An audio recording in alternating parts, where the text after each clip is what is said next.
Bismillahirrahmanirrahim. Assalamualaikum warahmatullahi wabarakatuh. Apa kabar semuanya? Berjumpa lagi dengan saya Mardiana dalam video pembelajaran lanjutan mengenai metode grafimetri. Silahkan disimak baik-baik. Tujuan pembelajaran kali ini, yang pertama memahami dasar-dasar metode grafimetri, lalu menyebutkan dan memahami tahapan-tahapan dalam metode grafimetri, lalu memahami kondisi optimum pada analisis dengan metode grafimetri, dan menghitung kadar analit dengan menggunakan metode grafimetri. Outline pembelajaran pada video ini merupakan lanjutan dari video pembelajaran sebelumnya. Pada pembelajaran kali ini, kita akan melanjutkan pembahasan mengenai tahapan grafimetri dan contoh analisis kimia dengan menggunakan metode grafimetri. Tahapan grafimetri yang akan kita bahas yaitu mengenai pengeringan dan pemijaran endapan. Setelah endapan dicuci, maka endapan tersebut harus dikeringkan untuk menghilangkan kadar air. Endapan yang dihasilkan, selain masih mengandung air yang melekat pada permukaan, ternyata endapan juga dapat mengandung air adsorpsi, air oklusi, air esensial, dan air konstitusi. Air adsorpsi terdapat pada semua permukaan zat padat dalam jumlah tertentu, tergantung pada kelembapan atmosfer.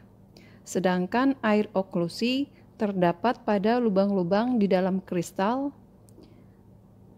Air esensial terdapat sebagai air hidrasi atau air kristalisasi. Sedangkan air konstitusi merupakan air yang tidak terdapat dalam suatu zat, tetapi air yang terbentuk ketika pemanasan. Contoh air konstitusi yaitu air yang terbentuk ketika kalsium hidroksida dipanaskan membentuk kalium oksida dan air. Setelah endapan dicuci, maka endapan harus dikeringkan dalam oven dan dipijarkan sampai beratnya konstan. Tujuan dari pengeringan adalah untuk menghilangkan kadar air dan zat-zat yang mudah menguap agar tidak mengganggu hasil analisis. Adapun tujuan pemijaran adalah mengubah endapan itu ke dalam suatu senyawa kimia yang rumusnya diketahui dengan pasti. Contoh dari proses pengeringan yang dilanjutkan dengan pemijaran yaitu endapan kalsium oksalat yang dipanaskan pada temperatur 226 sampai 398 derajat Celcius akan kehilangan air membentuk kalsium oksalat kering. Selanjutnya, pada temperatur yang lebih tinggi yaitu 420 sampai 600 derajat Celcius, kalsium oksalat akan kehilangan gas CO sehingga terbentuk kalsium karbonat.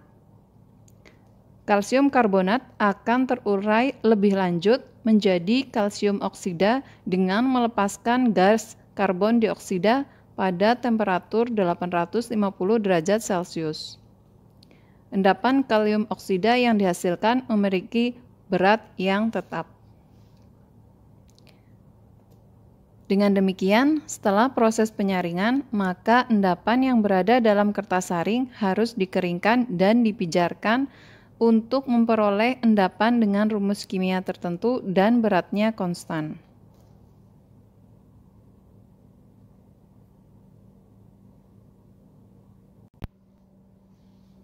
Selanjutnya, perhitungan dalam analisis grafimetri.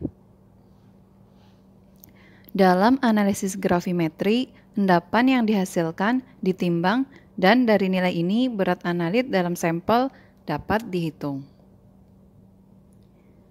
Persentase analit atau yang disimbolkan dengan huruf A dinyatakan dengan persamaan sebagai berikut, di mana persentase analit merupakan hasil dari pembagian berat analit dibagi dengan berat sampel dikali 100.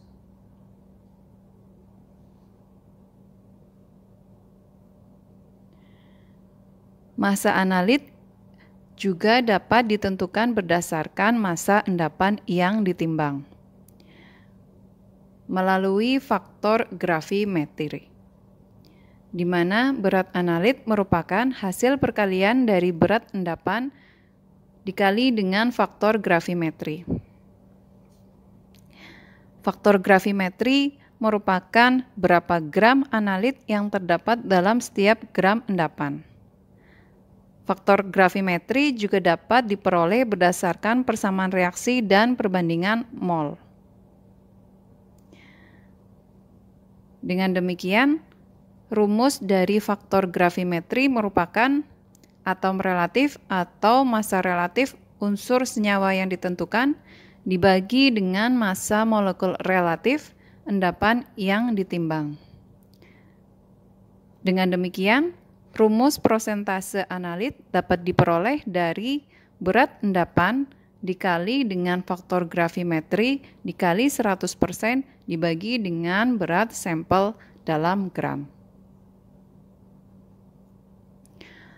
Berikut ini merupakan contoh soal dalam menghitung prosentase analit. Garam klorida sebanyak 0,6025 gram dilarutkan dalam air, kemudian ditambahkan dengan perak nitrat berlebih sampai terbentuk endapan perak klorida. Setelah disaring dan dicuci, diperoleh endapan 0,7134 gram. Tentukan prosentase dari klorida. Rumus dari perak klorida yaitu AgCl, seperti pada slide ini, sehingga dapat diperoleh faktor gravimetrinya atom relatif dari Cl yaitu 35,45 dibagi dengan massa relatif dari perak klorida yaitu 143,32 dan hasilnya yaitu 0,25. Karena di soal diketahui massa endapan yaitu 0,7134, sehingga kita menghitung prosentase klorida dengan rumus massa endapan dikali dengan faktor gravimetri dikali 100% dibagi dengan berat sampel. Sehingga hasil prosentase klorida yaitu 29,6%. Berikut ini ada beberapa contoh soal untuk dijadikan latihan bagi mahasiswa.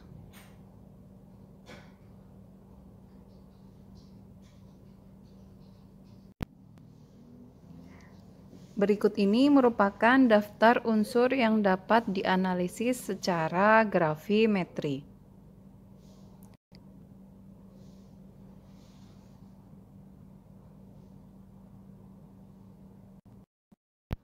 Berikut ini merupakan contoh analisis kimia dengan menggunakan metode gravimetri, yaitu pada penentuan ion klorida.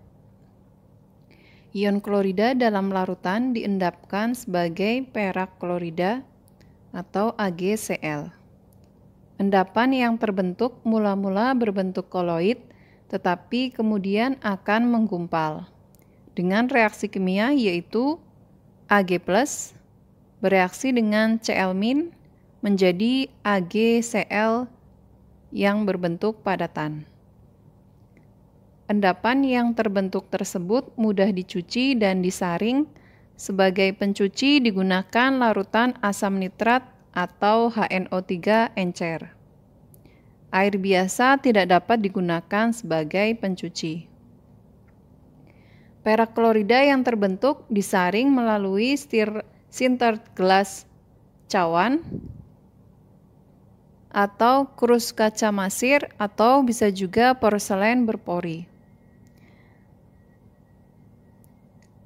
Perak klorida tidak dapat disaring dengan kertas saring biasa karena AgCl mudah direduksi menjadi Ag bebas oleh karbon dalam kertas saring selama pembakaran kertas saring. Suhu pemijaran yaitu 110 sampai 130 derajat Celcius. sedangkan zat yang ditimbang yaitu AgCl. Sumber kesalahan pada analisis ini yaitu penguraian endapan oleh cahaya matahari dengan reaksi seperti pada slide ini. Selanjutnya, prosedur analisis klorida. Yang pertama, sampel yang mengandung ion klorida, contohnya garam dapur, dikeringkan dalam oven sekitar 1 jam pada temperatur 110 derajat Celcius. Lalu didinginkan dalam desikator dan timbang sekitar 0,4 sampai 0,7 gram sampel tersebut di dalam gelas kimia berukuran 400 ml. Lalu tambahkan sekitar 150 ml Aquades bebas klorida dan 0,5 ml atau sekitar 10 tetes asam nitrat pekat. Lalu aduk sampai merata dengan batang pengaduk dan tinggalkan batang pengaduk pada gelas kimia. Langkah selanjutnya, tambahkan larutan AgNO3 tersebut secara perlahan-lahan sambil diaduk. Volume larutan AgNO3 dilebihkan sekitar 10% setelah terbentuk endapan. Langkah selanjutnya, panaskan gelas kimia yang berisi larutan sampai hampir mendidih sambil diaduk terus-menerus. Hindarkan gelas kimia tersebut dari cahaya matahari secara langsung. Langkah selanjutnya, tuangkan larutan sampel yang telah diendapkan ion kloridanya ke dalam wadah. Tambahkan beberapa tetes larutan AgNO3 untuk mengetahui apakah semua klorida dalam sampel telah diendapkan atau belum. Apabila dengan penambahan larutan menjadi keruh, maka tambahkan lagi AgNO3 dan panaskan kembali. Lalu dinginkan larutan dan tutup dengan kaca arloji sekitar 1 jam. Kemudian tempatkan wadah kaca masir yang telah ditimbang pada perlengkapan penghisap. Selanjutnya, cuci endapan dengan larutan HNO3 encer.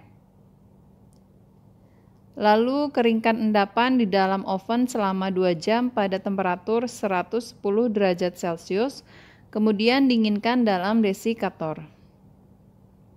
Setelah itu, timbang endapan yang telah dingin hingga diperoleh berat konstan, lalu hitung kadar klorida dalam sampel menggunakan atom relatif klorida yaitu 35,45 dan massa relatif AgCl yaitu 143,32.